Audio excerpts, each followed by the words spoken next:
আমরা এখন কুয়াকাটার তাঁতপল্লীর ভিতরে অবস্থান করছি। আজকে আপনাদের দেখাবো সেই তাঁতের শাড়ি থ্রি পিস বানানোর মেশিন। এখানকার কিছু স্থানীয় এবং দোকানদারের কাছে জিজ্ঞেস করলে তারা বলেছিল এই মেশিনগুলো দিয়ে আগে তাঁতের শাড়ি এবং থ্রি পিস বানানো হতো। মেশিনগুলো অবশ্য অনেক পুরাতন হয়ে গেছে, তাও দেখতে দেখা যাচ্ছে যে মনে হচ্ছে এগুলো দিয়ে এখনও সে তাঁতের শাড়ি কিংবা থ্রি পিস বানানো সম্ভব। অবশ্য একবার দেখেছিলাম এক ব্যক্তি এই মেশিনগুলো একটি চালু করতে। অন্যান্য সময় এই স্থানটিতে অনেক মানুষের ভিড় থাকে, কিন্তু আমরা যে সময় এসেছিলাম সেটাকে বলা হয় তাদের অফ সিজন। শীতের সময় এখানে পর্যটকের সংখ্যা অনেক বেড়ে যায় এবং বেচাকিনিও অনেক ভালো হয়।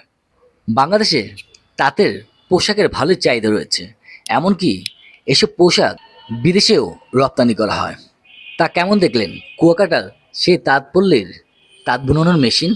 আমার কাছে তো ভালোই লেগেছে।